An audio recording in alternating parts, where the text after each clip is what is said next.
All right, so let me introduce David Rencher. I'm not going to, if you come tomorrow, you can hear the whole spiel about all of his wonderful accreditations.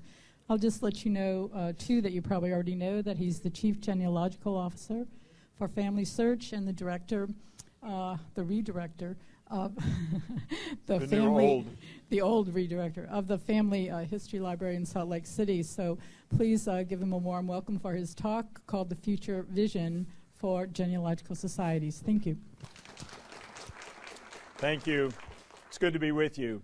It's been fun to watch today what is basically just a cross-section of genealogical society activity in America, and one which I'm very familiar with and which I've seen over the years. And interesting how we are struggling with some of the same issues that we were struggling with years ago, and in other ways we have a whole new set of issues to struggle with. And so I'm going to share with you today a little bit of some of the dilemma that you have expressed in your report outs, which has been very, very helpful. And at the same time, I think when we're done with this session, it will give you some more ideas to go back and continue your work on trying to solve some of the challenges and some of the problems that you're doing. So hopefully with that we can make some progress here in the next little bit. I want to just give you a little bit of the scope. In 1976, the Federation of Genealogical Societies was first organized, and they were organized with 35 charter societies. So 35 societies formed the organization of the Federation in 1976. By 2018, by today, 1/3 of those charter societies are completely out of existence. And so you think about that in terms of the longevity of genealogical societies, which generally continue for quite a while.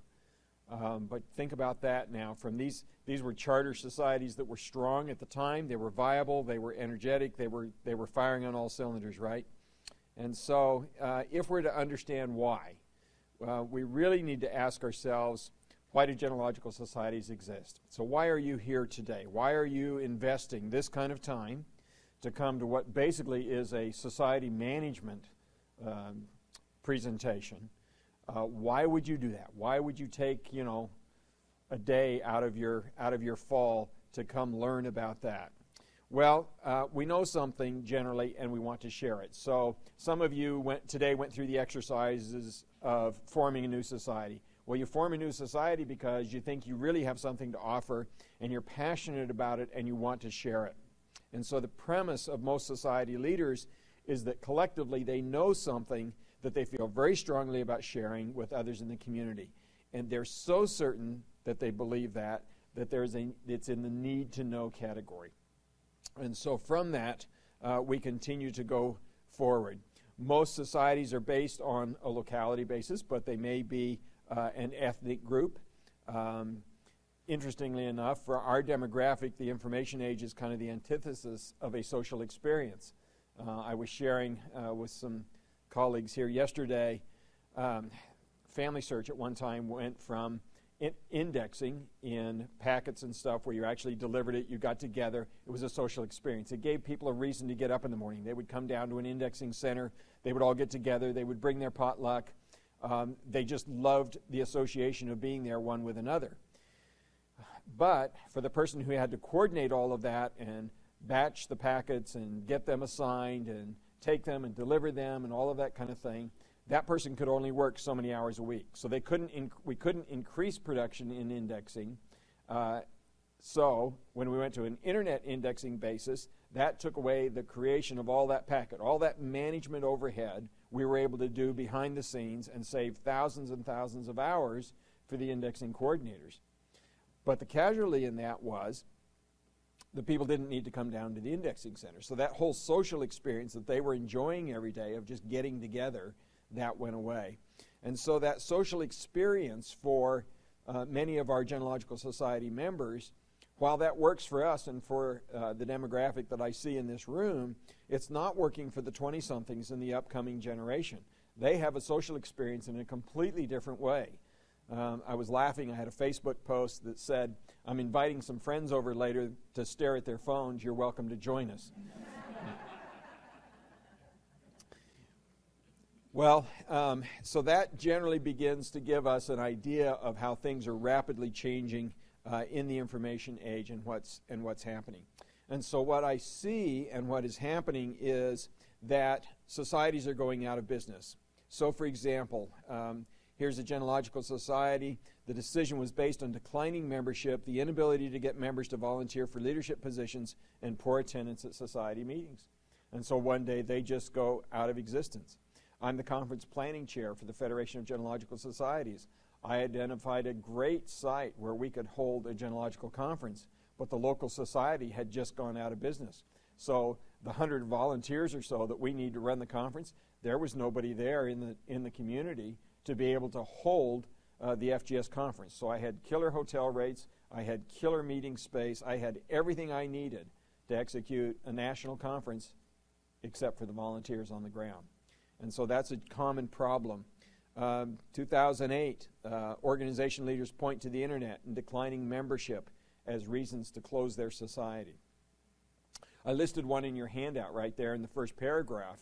That one came to me last week, so that's a society that I am a member of, and they sent out a notice that basically says, folks, we're in a lot of trouble here. If we don't solve some things pretty quickly, we're going to go out of existence. And so this is a common theme that we're seeing today in what do we do with that. So as we look at that, we either cling to ways we've always done things, or we need to embrace change. And for some of us, that means that we have to be willing to make some pretty dramatic shifts in the way we do things. And so what has worked very well for us for many years is not working so well now. And so we have members that are moving or they're dying off, but we have declining memberships. And yet other societies, I talk to them and to their leaders, and they're saying things to me like, well, we've doubled our membership in the last 4 years. Our society is growing by X number of members every year. So why this dichotomy? Why do we have societies that are flourishing in the information age, and why do we have societies that are rapidly declining in the information age? So that's what we want to look at today, and that's what we want to better understand. So the first thing you have to understand is, where is your society today? And that is on all aspects. You have to know everything about your society. So as you met in groups today, think about now meeting with the leaders of your genealogical society, and think about just calibrating, okay? Just take inventory. And I mean, it's taking inventory of basically everything about your society. All of the assets, all of the things you do, all of the services you provide. Remember, you have to understand why you are in existence, and has it changed? So that's our first task. What is the value proposition for your society? What value are you adding to the genealogical community who is interested in the genealogical research for the area that you are providing a service? And what is it that they really want? So a value proposition means that it's a business or a marketing statement that summarizes what a consumer should buy a product or use that service. So in industry, when we go out and we have a new idea, so I work for Family Search, okay? And so the acid test for us is, when I go in and present an idea, are the guys in the room breaking out their wallet and saying, I want to throw money at this, right? And so that's one of the measurements is this something I would buy today? So when you come in with a new idea in your society and you want to propose that, are people literally sitting there bouncing up and down saying, I can't wait to buy this product or this new service that we're adding? And so that's where we really have to look at it. And so you want to ask these questions about your society. Why does your society exist? They're usually created by a small group of individuals who saw a need. In fact, more often than not, they're started by two individuals who went to lunch, right? And so the conversation usually goes like this. You know, our county, we don't have a genealogical society here. We should really start one, don't you think? We should, because all the other counties in the United States have genealogical societies, and we don't. Every other county in Texas has a genealogical society, and we need one here. You're right. Well, what do you think we should charge? Well, I don't think people are going to pay more than $20. What do you think? No, I don't think they'll pay more than 20 either. And we are just, we're going to charge $20. What are you charging $20 for? Okay? You don't even know what you're doing yet. You don't even know what it's going to cost you, right? And already you're starting. And so the two of you are off and running, all right? And pretty soon you've talked 30 other people of your friends, talked them into joining your society, right? And so here we are. We're a group now of 32 members, and we are just going strong. Kind of. Okay? And now the two energetic, enthusiastic people who created this society, now they move on. They retire to, I don't know, somewhere. Where do people in Texas retire to? You're already here, right? But I don't know. But they move on, okay? And so now suddenly all of the energy and everything that was started in this society is gone. And so what happens? So go back to this. Purpose for what you originally started, does that still exist? Is the reason that you started, that you became a society, is that need still there? Are you still filling that need? And is that there? Has your mission statement kept current in the changing landscape? And how viable is your mission statement? I heard several of you talking about mission statements and vision statements today. And so I'm just going to share with you this one from the Alabama Genealogical Society. I've highlighted in bold the terms that are kind of key there. So they want to foster, encourage, and promote genealogical research, etc. They want to contribute to the location and acquisition and preservation of things. They want to bring together genealogists with interest in all 67 counties of Alabama, and they want to contribute to the enjoyment and the satisfaction of their members through their activities. So you can see that these are all action words, aren't they? Are these things all still viable? And so periodically the board from Alabama should sit down and they should go through their mission statement and say, is this still what we're trying to do? Are we accomplishing that when we're doing it?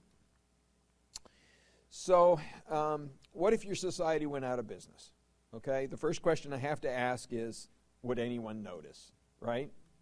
Okay, so what happens when a genealogical society goes out of business? Pretty soon somebody says, they get a piece of mail and it's like, oh, they went out of business 5 years ago. Well, it took you 5 years to notice that they were out of business?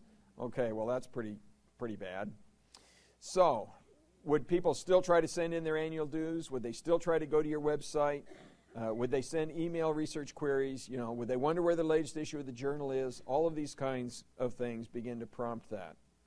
So, what does your society offer that would prompt someone to pay for that information? So you have to understand that one of the challenges that we're having is that young people today believe that information should be free. Okay? And we're sitting here with a business model that says we have proprietary content which we have created that we think should be behind a paywall and somebody should have to pay for. So when you say, why are we not attracting young members? It's because their model is not the same as our model. They do not believe that they should have to pay for information. And so how do we address that issue of what needs to be paid for?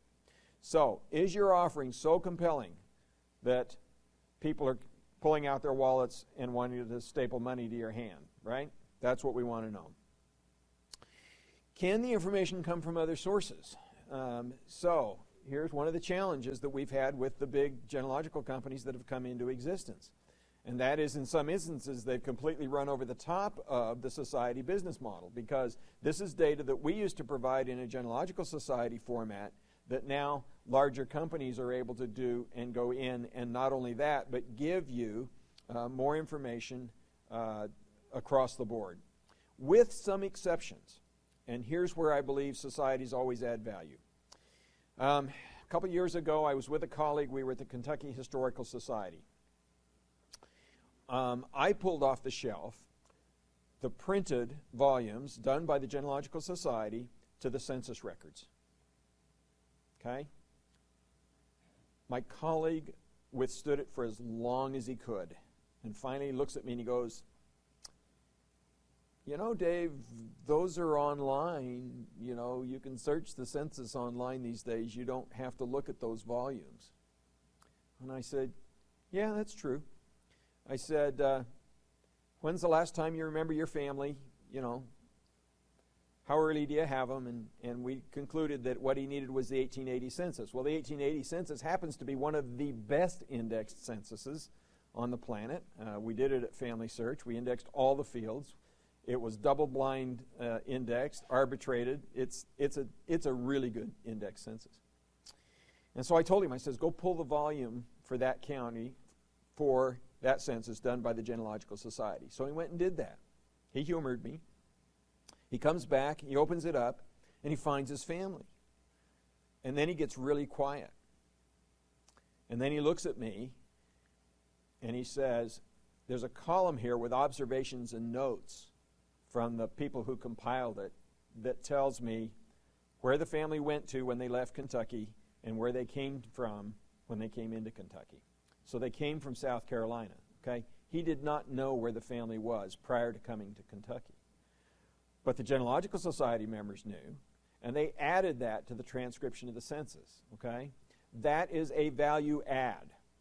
That local knowledge that you have is something that none of the major genealogical players can replicate. They can't come in and create that kind of data that you can create. So that information isn't coming from other sources. And that's where you add value, is with your local knowledge, your boots on the ground, and what you're able to do there. So there are a number of reasons to do that. Does the information have to cost? And do you really have to charge membership dues? So this is going to take some creative thinking, okay? Think about us going from an entirely printed format to an online effort. Think about whether or not we have a volunteer webmaster or whether we're having to hire somebody to do something. What are the things in your society that you really have to pay for, okay? Why do you have to pay for those things, and so what are your costs? And we're going to talk more about that here in a few minutes. But think about, what if your society operated cashless? Remember our younger crowd that we're trying to attract that believes information should be free? What if we really could do it? So if one of your purposes really was, we know stuff that we want other people to know. See, we're not in business to make money.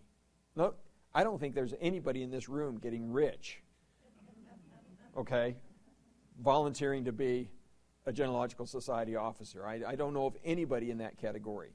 So what is that going to take? So what services can you provide?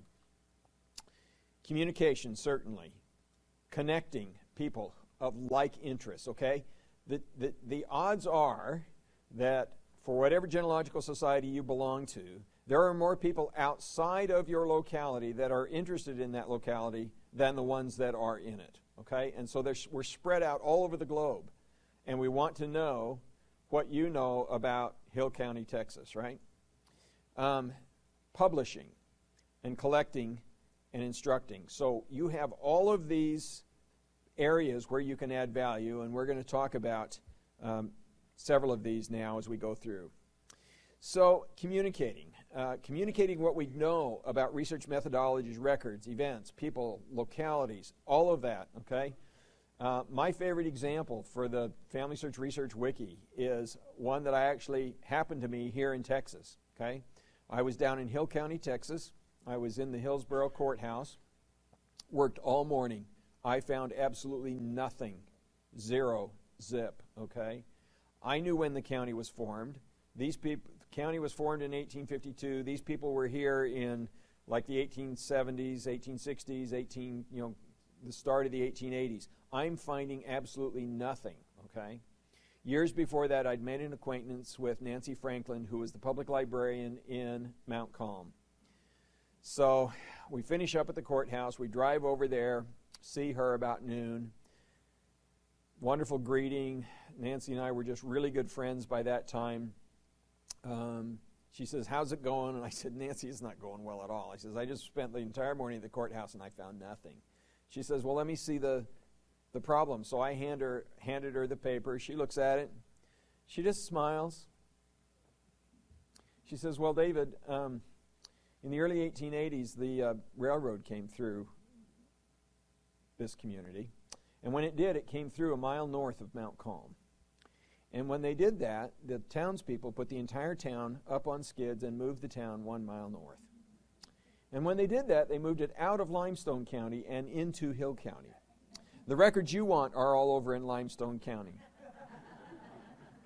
And so we spent the afternoon in Limestone County finding absolutely everything that I wanted to find over in Hill County that morning, right? Okay. All it took was that one piece of information, okay? It was that ability to communicate what she knew to me as the researcher, and now suddenly she had added value to my research. Now I was finding what I needed to know, okay? All of you know that. If I could capture living memory right here in this room, I would have a terrific genealogical asset for North Texas, because all of you know stuff. You know stuff that I need to know, because in my Arizona analogy, I have already kicked that cacti, and it's one I do not want to kick again, okay? All right, connecting. Societies use various methods to connect their members with others interested in the same topic. We do different forums, we do group meetings, we do online versions, we do webinars. We have all of these different ways to connect members. Remember when we all used to just use the Genealogical Helper Everton published, and we were so thrilled when somebody wrote to us? What about publishing? For many societies, publishing a society newsletter or journal or both is a major thrust. Remember these two people getting together for lunch? Okay, the first thing they're going to do is publish a journal. And then they're going to run head-on into the fact that their printing costs and their postage costs are higher than what they were charging for membership, right? And now suddenly you have a society in crisis. Why? Because they never put their business model together before they decided what they were going to charge, right? So that results in a loss of members, and the effort depends on a steady supply of good quality articles and all of that material to be able to provide and add value. Some of you are newsletter editors or journal editors in this room. How easy is it to get content for your publication? Yeah, okay, you can't buy it. And so the challenge here is that once you start, suddenly that mechanism has to be fed. What about collecting? And this is where I believe that all genealogical societies have a significant advantage over all of the commercial and large nonprofit suppliers of genealogical data. You are on the ground. You have access to data that we do not have, right? What were the vital records in this country before civil registration, before government vital records? Family Bibles and church records, right? Okay. How does a major genealogical organization get access to that data? Not very easily, right? In some instances we can get church records, but we almost never can get Bible records. Why is that? They're personally owned, right? Okay. But you as a genealogical society can come at this with your preservation hat on. Remember the mission statement here by the Alabama Genealogical Society? You've got the perfect case here, okay? Help people understand that to preserve these memories before they are lost to disaster, flood, fire, natural disaster, tornado, whatever it is, okay? Tell them that you will preserve those for them. Have them bring them down to, even if it's the public library on a certain day, and that you will scan those Bible records, you will give it back to them on a flash drive or whatever it is. You now suddenly have a compilation of the Bible records for your local community, for your county, okay, that no one else can touch, okay? Ancestry can't touch it, Family Search can't touch it, nobody can touch it. You've added value now in a way that no one else could. And remember that the descendants of many of those families have scattered. Now the diaspora is all over the country, okay? Again, now we need to connect those people to the data, the value that you have. What about instructing? And so instructing is an important aspect of what you do, because this is the way you are communicating much of the information. But at the same time, it's a social experience for many others. And so we were joking yesterday that the speaker really is just like an afterthought, you know, because all people are really interested about is bringing their green Jell-O and carrot salad to the potluck and getting together with their friends once a month, and whoever the speaker is whoever the speaker is, right? It's a social experience. If you want to have some fun sometime, instead of putting carrots in the green Jell-O, put shredded Spam and just sit there and watch them eat it, and it'll be a lot of fun. It's kind of cruel, but if your meeting's on April Fool's, just do it and and everybody will have a good time, all right? So, how are you going to provide the services? That's the one thing that we want to look at. So, you have to assess the cost of doing business. What is the cost of you staying in business? And then you have to look at the trade-offs, and this is where we never want to give, okay? Because this is where the trade-offs get extremely difficult, and the decisions get extremely difficult to look at. And then you need to have a business model, and we're going to talk a little bit more about that in just a minute. So, assess the cost of doing business and answer these questions. Do you know what the costs are per member? Okay? With everything you're doing, take into account everything you're doing and what is the cost per member, because that is tied to what your membership fee is. Now, you can run a society successfully if your membership fee is less than your cost per member, but remember that the income has to come from somewhere else. So it either has to come from your annual genealogical event, or it has to come from donors, preferably not the board members sitting around the table and you passing the hat. But you have to have some mechanism that supplements what the membership fee is and what that costs. Do you know what the scale of those costs is to continue to provide the present level of services? So when you project into the future, you can see paper costs going up, you can see printing costs going up, you can see postage going up, all of those things. How much is it to mail a first-class letter now? 50 cents, okay? Most of us in this room can remember when it was 5 cents or less, right? Okay? So the standard joke is it still only costs 5 cents to mail a letter. 45 cents is for storage. All right. So what's the cost per incremental member? And you want to know what that is on a continual basis. So when you come in now and you discuss an idea, somebody is bringing in an idea of something your society wants to do. One of the first questions in that board meeting should be, if we do this idea, what is the cost to the incremental member for this idea? How much will that go up? Okay? So if we have just gone from it's currently costing us $14.80 per member, and you bring in an idea to do a project, we're going to print our materials, we're going to do all of these things, we're going to sell them, is the cost to the incremental member zero? Is there a short-term loan against our current cash on hand? What's going to happen to that incremental cost? Did it just go from $14.80 to $14.85, $14.90, $15.50? What happened to your incremental costs? And so we want to know if those costs go up or down. Heaven forbid that someone would bring an idea into a board meeting that would actually make the cost per incremental member go down. Wouldn't that be exciting? Okay. What happens to the cost if you change the premise about the type and the number of services offered? Okay? If it made sense to offer these services before, does it still make sense to do it? So we've had a couple major genealogical organizations in the country that used to do a book loan service. Okay? And they had this huge circulating book collection. They reached a point at which it no longer made sense for them to provide that service. Okay? So what's happened in those intervening years is companies like Family Search have started doing book scanning. So now we have over 350,000 books online scanned that you can look at for free. Okay? If you are in the book loan service program, maybe that isn't a viable offering anymore. So, to really succeed and to survive the future of your society, you must cut the cost per incremental member. Okay? You're going to have to continue to try and drive those costs down. That comes first by understanding what those costs actually are. So, let's go through here and just consider some very painful trade-offs. I'm not saying that these are black and white. You come up with whatever they are.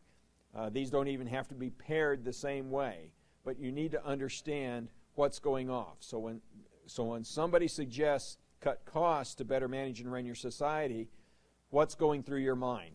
And do you draw a complete blank on how to do that, or do you come up with something? So, possible trade-offs would be a printed newsletter or fewer one-day seminars. Okay, do we have to pick one? Possible trade-offs: having 300 members at $30, which produces $9,000 income a year, or having 2,000 members at $10 per membership fee, which creates $20,000 per year. You know, which do you want?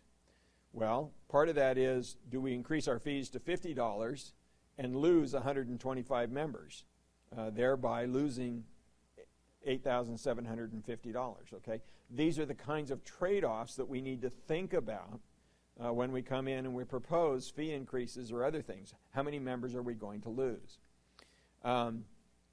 Do we have only a local membership with a very personal touch, or do we serve our distance members with online resources? And what are we going to do? And so one of the things that I'm always big on is I have interest in a number of areas in the United States where genealogically that means something to me, but I don't live there. Okay, so I'm always interested. When that genealogical society wants me to join, I want to know what they're going to do for me as a distance member, and I want to know what ways have you created for me to give back to that area, okay? I guarantee you, if Orange County, North Carolina comes up with something for me to do online, you will not be able to get me off the computer tonight, okay? Because I will work on Orange County, North Carolina all day long, okay? My boss won't like it, but it'll be okay. Oh, we're taping this, aren't we? Oh, darn. Okay. The value add is he'll delete it for me for a price. Where's my wallet? When I first took over as president of the Utah Genealogical Association, they had a storage shed, and they were paying $100 a month to store all of these back issues of their publications. Okay, so I asked a terrible question in the board meeting. I said, so can anyone tell me how much revenue are we getting per year on the sale of back issues of our journals? What's the annual revenue from the sale of those back issues? The answer was about $30. And suddenly, of course, they all got it, just like you all did, right? We're spending $1,200 a year to get $30 in revenue. What's the value of those back issues? Okay? There is like zero value. But if we put them online and we actually let people see for free, perhaps, how good the journals are, maybe that will help drive membership and increase it. And so over the next few years, we grew the membership in the society by 400 members, right? We grew to up over 1,000 members in the society. Well, those are the kinds of things that you have to think about doing and playing with those costs. All right, so we're gonna do a real crash course here on the society business model, and the good news is I have resources for you that you don't have to scribble all the notes. You're going to have to scribble one note, okay? But you're not going to have to scribble all the notes, and we'll get through this. So just this past Federation of Genealogical Societies conference, some of you saw that we launched the new website for FGS, and one of the things that we did was Ed Donachie and I put together a society management presentation. It was a 2-hour workshop in which we went through and we talked about the business model and how to create it and how to make changes in your society. It is available as a free download. Free is a pretty compelling offering, right? Free, okay? Free. The information does not have to cost. It's available as a free download on the FGS website. So when you go on there, click on Community, right? Scroll down here to Society Management Now and Into the Future. When you call that up, and it will take a minute to come up, I will just warn you, okay? So the screen will be blank for a minute while it loads, because this is a 64-page document, okay? But it will walk you through coming up with a business strategy and how to generate revenue, and how to do things for your society. So every one of you can go home tonight and download this publication for free, and it will give you a lot of good information about how to create your business model and how to organize your society. So just a sidebar there. Well, one of the things that you want to be able to do is to detail the services and costs by category for your society. All of the things that you do. And then here's what I would ask you to do, is to prioritize which of those you think are the most important, and have the rest of your board members do that. Have them rank those according to priority. And we'll come back to that in just a moment, because we have another fun game of a way to do that, okay? So, identify the areas of highest cost. So, now that you have looked at those, which of those things that your society does, which one costs you the most to produce, okay? And so, you focus on reducing the costs in that one area, and then move on to the next area. So, what have you been able to do to reduce the cost of the thing that costs you the most? What can you do to drive the cost down on that one item? And so remember that your goal here is to drive your costs as close to zero as possible. We're trying to drive that cost per incremental member down, all right? So think through your cost structure and ask, what was the predecessor to us in technology to providing these services, and is that still a viable model? And why that cutoff, I have no idea. Okay. But when you're doing that, what you want to understand is, what have we moved from and to? Okay? So, for example, library catalog. Let's take something that easy, okay? It used to be the catalog itself, the wood catalog, right? And we had 3x5 cards, so we were paying for 3x5 cards. We went from there to microfiche. Were microfiche more or less expensive than 3x5 cards? Yeah, okay. We went from there to computer, okay? And we got rid of the microfiche and we went to computer.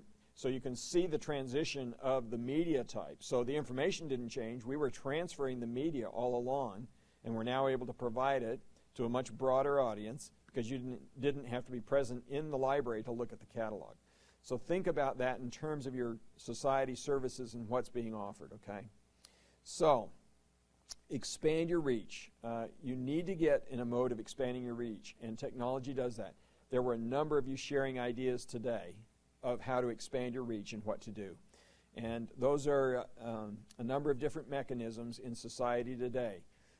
If you try to interest your grandkids in family history, you get rolled eyes and a snooze button. I mean, it is just like almost challenging beyond belief to do that. But you know what? If you post something on Facebook, they will open it every time, right? Okay? And now suddenly you've given it to them in a format that they want. But if you sit them down at the dining room table, it's just like, just shoot me now, right? Okay. So look for opportunities to change. Societies are built on this one common premise, and we're all like-minded. As my good friend Kurt Witcher likes to say, we cannot not help. And that's what I'm looking at, is a room full of people who cannot not help, because you all want to help, and you want to help others, and I'm in the same vein. So, what's your society magnet for community participation? With the right business model, you can align around common interests because you aren't overly focused on the money. Okay, if we don't have to focus on the money, then what can we focus our energies on? And that's when you really begin to do something. So I think indexing of the 1940 census with Family Search was one of those opportunities when we could focus societies on just doing something good, okay? And we didn't have to worry about the costs. I challenged the youth in my church group, if they could index more entries than I could, then I would buy them a pizza dinner, right? So I'm indexing like crazy. I indexed about 12,000 records that month, and they did a last-minute sprint, so I had administrative rights. I could see how much they were doing, all right? And the last week I said, okay, I'm not going to look at the numbers. But through the first 3 weeks, they'd indexed about 3,000 records, okay? And I'm up here like at 10,000 records. And so I'm thinking, I've got this thing made, right? Well, they put a last week sprint on, and they beat me with about 15,000 records. So it was worth it. It was well worth the price of pizza, okay? But we had a lot of fun. All right. So make a list of the things that you can do together and answer these questions. What are the programs that can be offered? So what can we do together? What what are the things where we can collaborate? Can societies in a given area get together and do some things collaborative just for the good of doing them and just because they need to be done? What projects can be accomplished together when you put all of the resources and bring all of those resources to the table? What records can be preserved for future generations? Can you ensure that these records are going to be preserved so that we don't lose them? There are still courthouse fires and everything else today, in today's day and age. Webster County, Mississippi courthouse went up in 2013. Records, totally lost. Family Search had been in there and filmed the records up through about 1920, 22, something like that.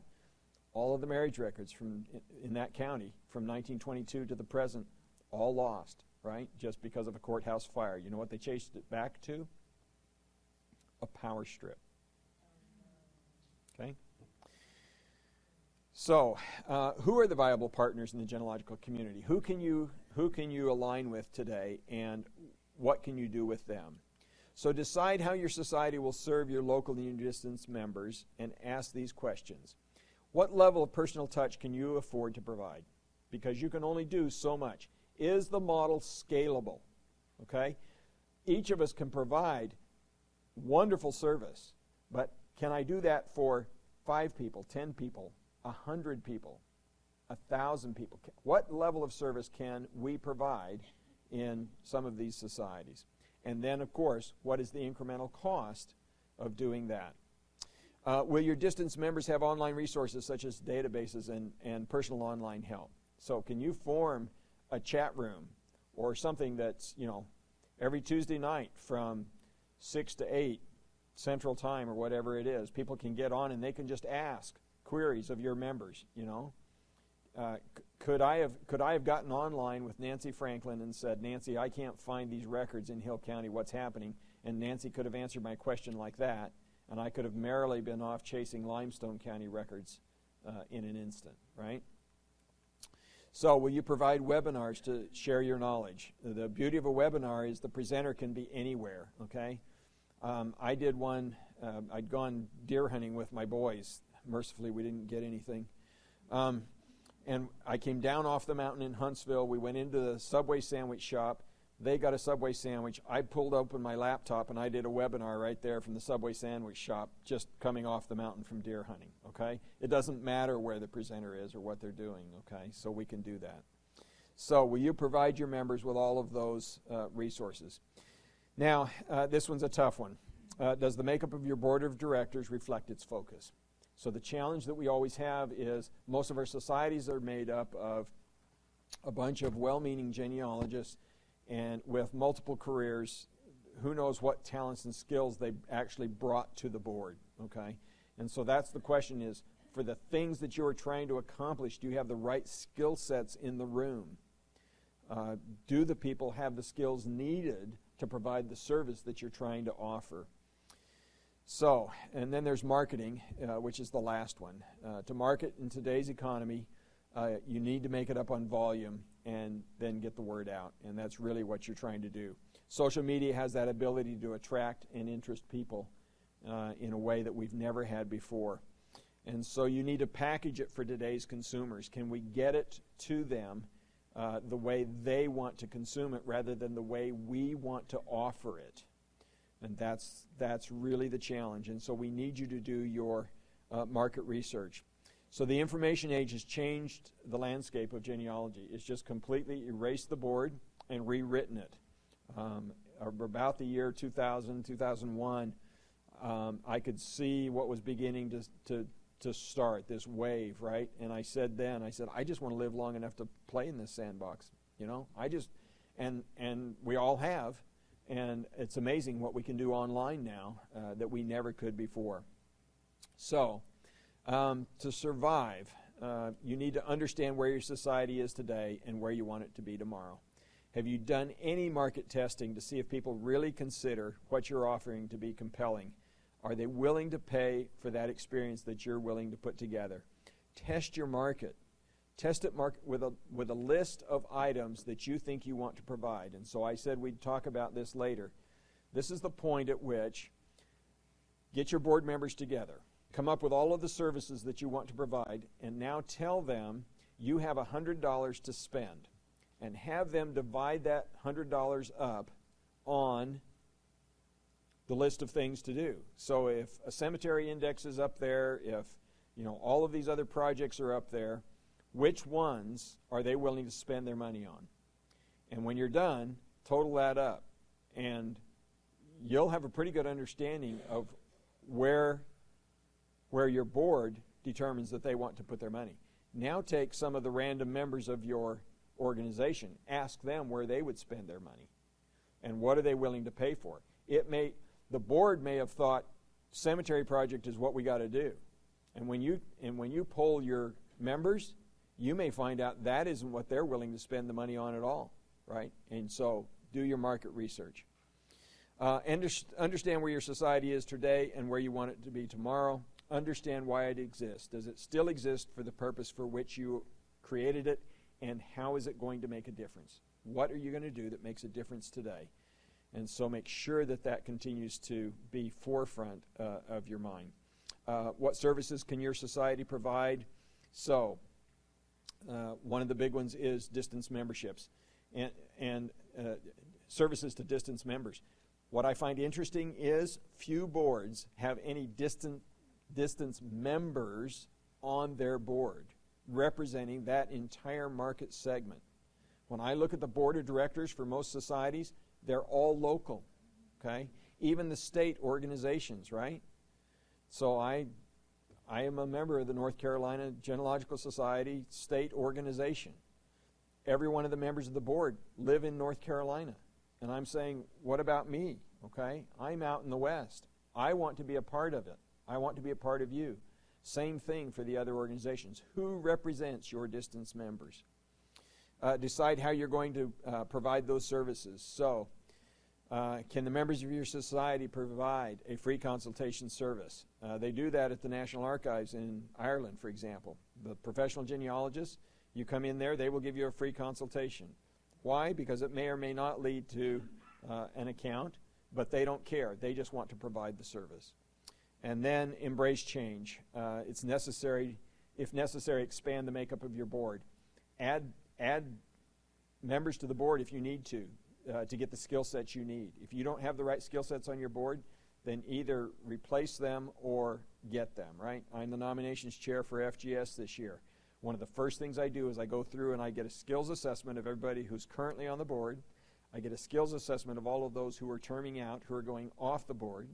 I ask the other board members, so what skills do you believe that we need on the board that we do not now have?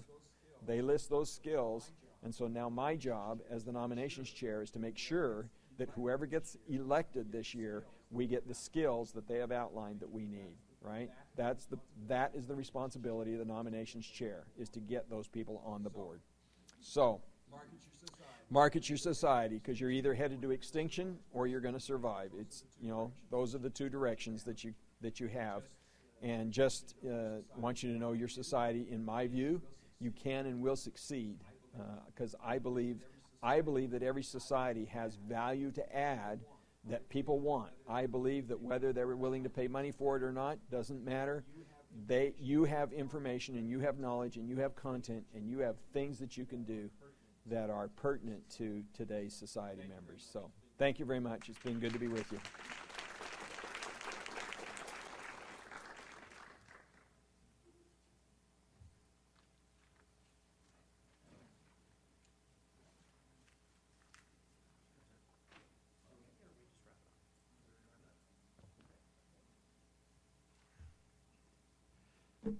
All right. Well, I just want to take a quick minute.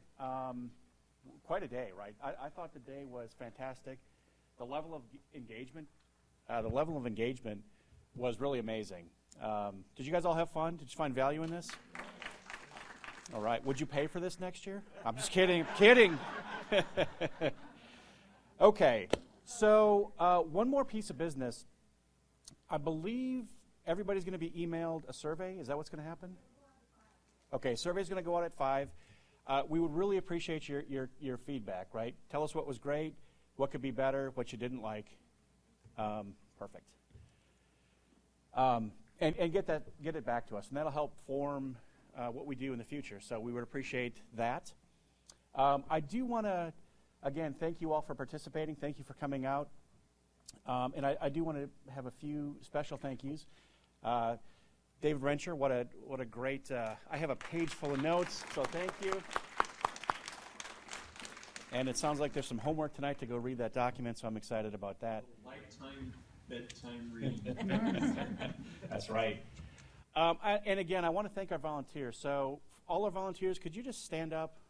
Anybody that's in the room, come on. You guys were great. Thank you very much. This doesn't happen without you. Very much appreciated. We do want to thank Stephanie Bennett and the Dallas Public Library. This facility is fantastic. I think DGS has a really special relationship with the library, and we appreciate everything they do for us. I do want to make one more thanks to Tony and Kathleen. This thing is fantastic. You guys did such a great job. Thank you. Thank you. I think that's it, right? Okay, thank you all very much. I don't know if we have to get out of here anytime soon, but we'll be cleaning up and making our way out. So thanks again, and please fill out the surveys.